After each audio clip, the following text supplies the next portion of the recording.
everywhere today.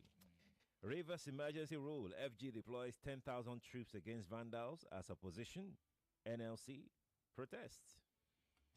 Okay, you have to excuse us, give us a bit more time than we normally would take on a story because it's so important. We want to take you through all the things that are going on. The Punch leads. It says Rivers emergency rule, and the federal government has deployed 10,000 troops against vandals as opposition and LLC protest. 10,000 troops. I'm inclined to believe that this is, it's not war really, but at times like this, there's always some kind of propaganda and intimidation because I honestly don't believe this figure of 10,000. I don't believe that. Come on troops. now. I mean, give me a break. Now. Give me a break. And apart from that, it's unfortunate when you join the armed forces. You're supposed to, you're ready to put your life on the line for your country. This might not necessarily be so in this case, but that's a story for another day that we will not want to discuss in public. But if it gets to a point where we now have to deploy, even if it's 1,000 troops, I don't believe this figure of 10,000 troops on a crisis that has been precipitated. I disagree with the Attorney General that has been precipitated by one man's ambition. That is my belief. I believe it's rather unfortunate. But troops we have, and they've been deployed. And it talks about a fresh explosion in Rivers PDP protesters. Attorney General APC threatening emergency rule extension. We haven't got this one through yet. They're threatening and extension. So the 10,000 troops, let me read the story here. It says the federal government has deployed 10,000 NSCDC personnel to curb further attacks on oil pipelines against the backdrop of the blast at oil installations in Rivers. I challenge the Punch to go look at the staff list of the NSCDC and find out how many personnel they have in total. That I just don't. This figure of 10,000 is a bit unbelievable. And the NSCDC spokesman Afolabi Babawale confirmed the deployment of anti-vandal operatives to the Punch on Wednesday, stating that the operatives were tasked with protecting critical infrastructure. I would have thought the Punch would ask him, what's your total staff strength? These little things we need to put our minds on. Anyway, so the story goes into the history of it all. The story talks about the National Assembly they have today. They met yesterday, but I think somehow the government hasn't gotten the numbers. I know it is very likely that the Senate President will be trying to help the President to see this through. And so I suspect they didn't get the numbers needed. They didn't get the numbers needed and decided to extend today. All kinds of things could have happened between yesterday and today, and I leave the rest to your imagination. But we know, we have a fair idea how these things work. It's a pity that in the political terrain, you can find people, I'm not saying they don't exist, who would be able to stand on point of principle. I watched what's the former governor of Bayelsa yesterday, Dixon, and I was highly impressed with what he said. I was highly impressed with his analysis and the fact that they believe that every senator and rep should put the country first. And like he said, most importantly, should not be setting a precedent with this because you have done this. A lot of lawyers are saying that you don't have the powers to do so. But not have you only just done this, you have also sworn in the man when you need approval. I don't get that. So if today the National Assembly rejects the state of emergency in the form in which the president has put it forward, what happens to the man you have sworn in? Anyway, so you have that. The report also says that Fubara moved out of government house in Port Harcourt yesterday. his destination could not be confirmed, it should have been trailed by newspapers. Journalism is no longer as interesting at that time. We would have trailed him to where he is. I'm sure, because they say that they don't know whether he's gone to his personal house in Port Harcourt or he has gone to Bonny. What you simply do is put a reporter at his personal house, send a reporter quickly to Bonny, and what's going on there? There's an express call always attached to the government house, so I wouldn't know. I don't know. Yes, I don't know. I miss being in the field. I tell you this. I miss being in the field. Also, the Vanguard reports here, because I put them together, emergency rule in Rivers, federal government and governors disagree. It says here, this is the most unfortunate statement ever in this crisis. Wike has no role in the political crisis, the Attorney General. I understand as a lawyer, he will be careful. I understand as being the number one law officer, he will be careful not to rock the boat, and he will also want to defend the government's position, with neither here nor there. But I think that the Attorney General also needs to be careful. If he wants to be taken seriously, he could have just have kept quiet. How can you say Wike has no role in the political crisis? Did you listen to everything he said? I listened to everything he said. Everything was tilted towards Fubara. He says emphatically, and we need proof.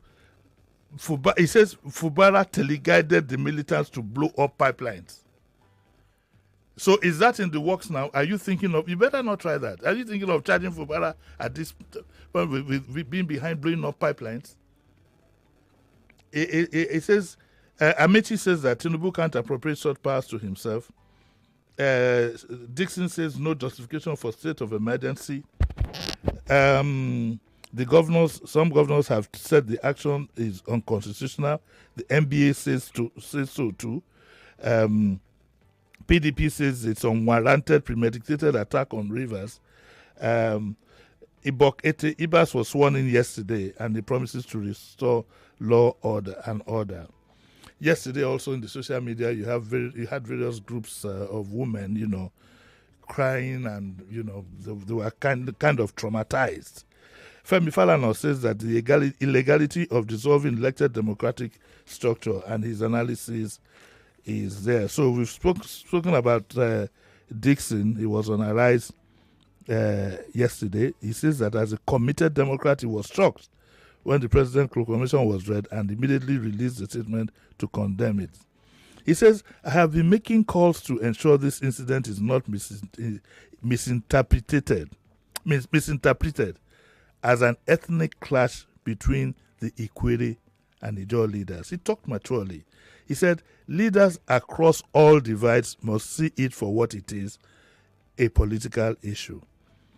The president knows the key actors, yet whatever step he took appears insufficient.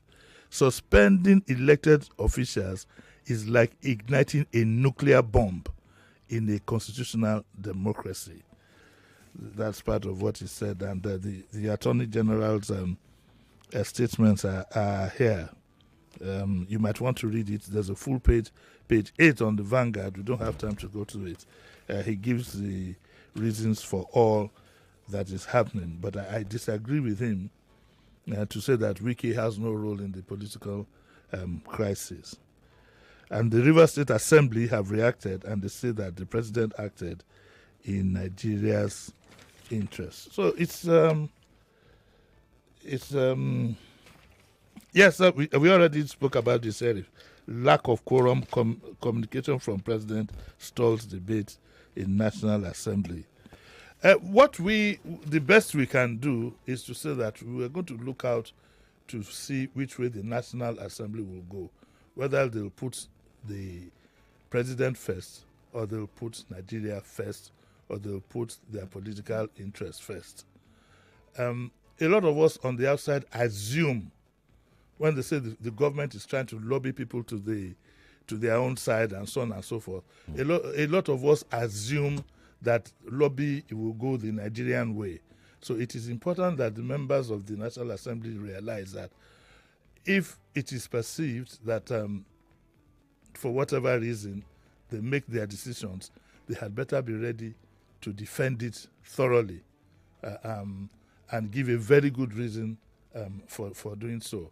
Now is the time we want people to stand up to be counted in whichever way you decide, whichever way. But had it been another country, I would have said your political future depends on it.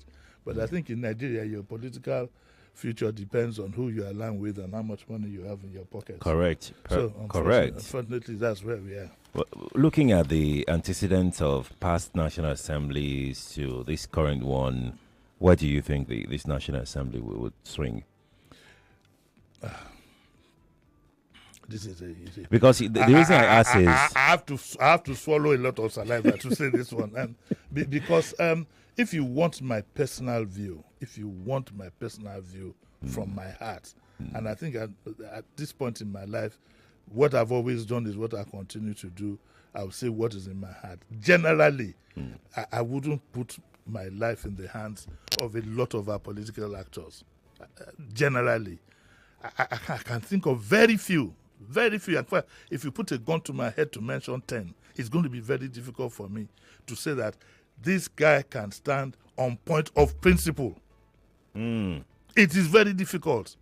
Why do you suddenly have, like somebody raised the issue the other time, a lot of our political leaders with one criminal background or the other? That tells you something. As soon as you talk about somebody, oh, he was debarred from America, oh, he did prison, you ask a sitting governor, sir, which university did you attend? He said, oh, the matter is in court. You understand? So it doesn't give me much confidence. And that's why we must be very thorough. But unfortunately, we are not that kind of people. We do these things for sentiment. We are not that kind. When a man like Ganifa, who all his life put his life and resources to fight for the people, the day he said he wanted to run for presidency, 1,000 of the population didn't even vote for him. We are not that kind of people. So I'm not going to lose any sleep. I'm not going to stay awake I know this will sail through. It will sail through. I would have loved to be the fly on the wall to see what has happened between yesterday and today, this morning. The most probable thing you will see is the moment they start like this, the anthem you hear is on your mandate we shall stand. Because a lot of them will see it standing more for the president than standing for the nation. I don't believe the president did, well, even politically, what was right. But how many of them can say that boldly? You will see what will happen. On your mandate we shall stand, and before you know it, it's done. That is my belief as to what will happen, and for once, I'd like to be proven wrong. So, like you said, I'm past that now. Okay, we are past that. Unless we have a renaissance, this is where we will continue with our lives. Unless we have a renaissance, unless we have a rethink, unless we have a new set of people. Let's go to the editorial of the Punch, Lagos. Sorry, I have one more sentence. Yes, please. With the kind of political actors that we have, if we had this same set of people in the 50s, Nigeria would still be under British rule. Oh, yes. And they will have houses and chateaux in France and so on and so forth. We'll still be under British rule till today. Look at the likes of Zik, Awu, Haba, Macaulay, all those people. They stood up. Do you know what it is to stand up to the British? Nigeria was even lucky. Go and find out what happened in Kenya. See how long it took. Can you imagine the kind of offers Nelson Mandela would have had? And he was just resolute that I'm going to free my people. How many of our own people can you describe in such a manner? I would have said, we are watching them, but they will laugh at me and say, you can't continue watching. Nigerians will go with whatever we say, and they are right. They're right. They're right. What is happening is almost like a normal man trying to survive in an asylum.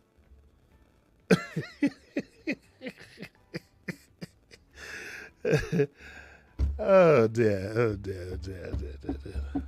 Oh, yeah. Okay. Now to this editorial here. Tinubu's hasty declaration of emergency in Rivers. That's the Punch's editorial. You must. Anyway, please let's try and revive the culture of reading. It helps. Knowledge. This editorial, I'm going to take time to do it properly, if you don't mind, Sheriff. The Punch starts by saying that 12 years after Goodluck declared the state of emergency in 3 northern states, the Bola Tinubu repeated it in Rivers on Tuesday. With no apparent war other than the infighting between the top political actors in Rivers, it was a hasty and contentious decision with dangerous ramifications. After his hasty inauguration day subsidy is gone policy gone all right, the flotation of the Naira and the threat to levy war on 3 ECOWAS countries for the coups there, this is another precipitate step by Tinubu. It is a political overdue. This paragraph is very, very important. Very, very important. And what it shows, what the point is trying to say here is that the president can be hasty. Of course, you all remember subsidy is gone, how we had to do that. This is another. And then it says, citing the war of attrition between Governor Fubara and the state lawmakers, Tinubu initially suspended the executive and legislative political structure in Rivers. This is pregnant with meaning. It indicates that Fubara and the parliamentarians may be ousted indefinitely. This is harsh. This is harsh. They also describe the president's movement so far as being unfair and one-sided, and that the bias shows through. And that is the reference to Wike. They said that soldiers took over the Rivers government house. I'm reading in between. Rivers government house in Port Harcourt on Tuesday night, accompanied by tanks. This is the point, not me, editorial. The president should not use every pretext to declare an emergency. The declaration speaks volumes about Nigeria's democracy and hollow federalism. The Nigerian president should not have absolute powers to declare a state of emergency. It creates fear and a sense of lack of independence among the subnational governments. They then made a reference to when Jonathan declared a state of emergency but kept the governors intact at his own time. Let me just skip some sides and go to another paragraph here that you need to listen to very carefully. It says, Tinubu should tread carefully by learning from history. Let me repeat. Tinubu should tread carefully by learning from history so as not to throw Nigeria's democracy into jeopardy.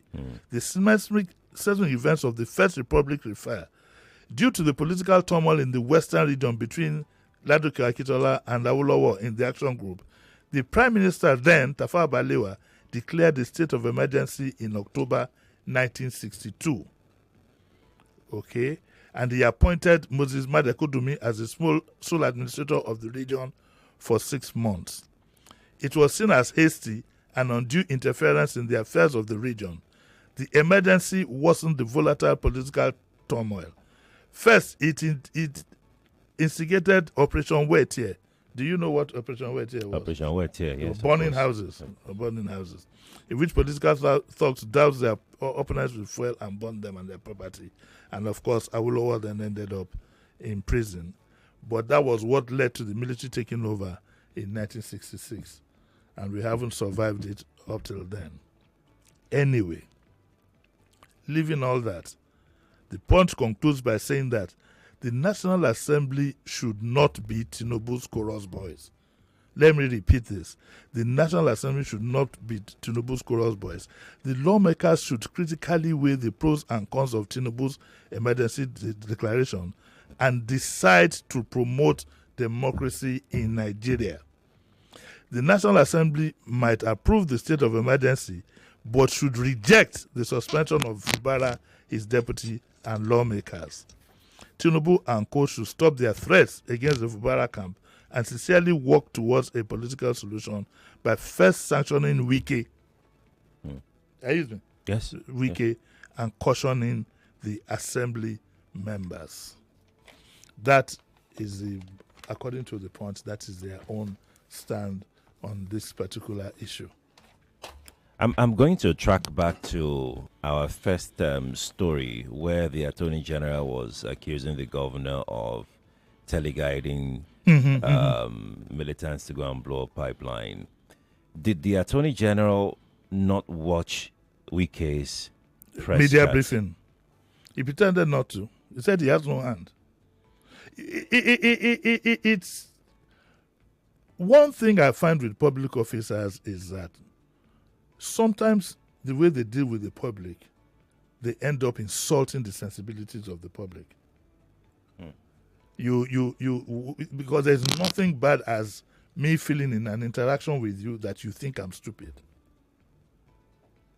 And it enrages you rather than it enrages you. It makes you boil. That anybody would say that Wike has no hand in all this. When he went over the weekend, who deployed the military guys that went with him? Is that how it is done? A minister is going for a reception, then you deploy members of the military to go along with him? Who approved the soldiers? Couldn't security reports have told him that, Honorable Minister, you can't have this reception now. It will blow up this crisis. A few days after your media briefing, in which it is believed and perceived that you casted some aspersion on the peoples of the states, of nationalities of the state. Couldn't the security reports have told him that rather than give you a whole brigade to go with you, why don't stay back? It's just, what kind of reception are you going? What is so important about that? Is it an Independence Day parade? So the government itself has been complicit in these things. In my view, they've been complicit in exacerbating this crisis. Because I would have thought that after that press briefing, the presidency and whatever would have put a rein on him to say that, look, let's douse this tension, okay? Don't. This so-called reception you do is going to aggravate it, which is exactly what it did. And like I said, some of us whose children are in the military, we didn't send them into the military to go and put their lives on the line because of certain people's ambition. Those of us that have relatives in the military, we didn't put them, that's not why we sent them to the military. And so we have to be careful. And like Captain Blade said, the military that you have in these current times, if some sergeants that you see, sergeants even ordinary recruit, some of them are minimum OND, some with degrees. Highly educated. Highly educated. Right. So we need to be very, very careful, extremely careful. The Millard of Rivers says he would restore law and order. Was there a breakdown of law and There order? was no breakdown of law and order. What is he restoring? In fact, it's his presence now that is likely to break down law and order. That was a breakdown of law and order. There was a stalemate between the governor and the House of Assembly. And because of one isolated blow-up, we don't know who actually even did that. Because there are some of us who tend to believe, rightly or wrongly, that all this was premeditated. Because at the back of it, your mind will keep telling you that could this be part of efforts to take control of the state? Rightly so. Let's go pick up the Vanguard. Let's drop the Punch. Let's go pick up the Vanguard. Page 18 of the Vanguard is the editorial as well. Upgrading street sweepers to minimum wage. Oh, this is a Lagos State thing, and this happened in the time of, indeed. I remember that in Nambode's time, I started a crusade where I said that if you meet any sweeper along the way sweeping, please give them some, because some of them were not even paid, and some of them were underpaid. I didn't know that crisis exists till now. And the Vanguard says that the problems associated with the contract employment in the Nigerian labor market reared their ugly heads last week when a female street sweeper who declined to disclose her name went on a lone protest in Lagos to draw attention to the plight she and her colleagues are facing. According to her, Loma, the promised payment of minimum wage adopted by Lagos State is yet to be extended to them. I spoke to somebody who works in the Federal Public Service, and they said the minimum wage is yet to be extended to them. And it's so you find that the sweepers are paid between 30,000 and 40,000 monthly at today's value. It's the height of man's what do you call it? I understand that some of them are contract staff, which means that the Lagos State government probably pays X to the company, and the company will now be paying X divided by 4 to the sweepers. I think the issue is very simple. The government should stop this contract business and put them on the proper payroll and make them government workers, which is what the Vanguard is advocating here. They said they should be fully absorbed into the Lagos State Civil Service to enable them become members of labor unions. This will automatically entitle them to the new minimum wage of 85,000 Naira adopted by Sanwo-Olu. I think the governor should do that. I think the governor should look into it. It should look into it. You can't continue to use look into it. As contracts, whatever. It's not going to work like that. It's not going to work like that. Absorb them, put them into employment, and that would help matters. If not for anything, the governor should at least look at the effect, the noise about casualization of labor, which labor will tell you is illegal. It shouldn't. Even if you're going to casualize that, then there must be something in the agreement that says that you will pay the workers 85,000. At least the minimum wage. The minimum wage. It should be stated. The minimum wage should be minimum wage, whether someone is contract or casual or whatever it is that you want to call it. Minimum wage should be minimum wage. Meanwhile, I want to now revive my campaign. Most of them are elderly. I want to revive my campaign that I started then. Please, if you see any sweeper along the road in the next 7 days, put your hand in your pocket and give them something. No matter how small. No matter how small. I will be watching you. I will be watching you to see. We'll put camera everywhere. How much do you have in your pockets? I don't have my wallet here. That's the problem with a lot of people. We don't carry cash. So you have to be intentional about it. Before you leave home, put some money aside and give to them. A lot of them are elderly. That's right. Quite elderly. And guess what, Sheriff? Sometimes they're on the road as early as 5 in the morning. Putting their lives on the line. As early as 5 in the morning, they're on the road. You are sleeping comfortably. 5. I'm here at 3:30. It's because it's Ramadan.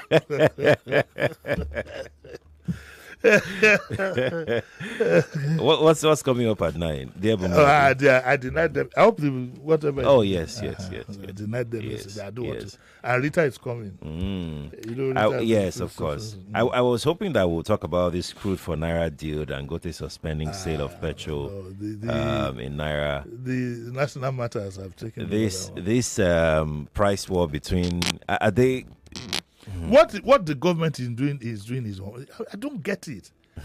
You now refuse to sell crude to Dangote in Naira when he has dropped the price to almost to what we might consider not rock bottom, but Dangote sells at 8. I think I bought the other day at 8.25. NNPC sells at 9 something. That's a difference of 100 Naira. So that is why all kinds of politics. We know the name of the game. So Dangote says he now sell to his dealers in dollars, so he doesn't lose any money. That's going to spike the exchange rate. Yes, again. It will. Well, we have to go now. He's back at 9. Lagos, thank you all for being a part of this. Kofi is next on the Morning Crossfire. Stay here.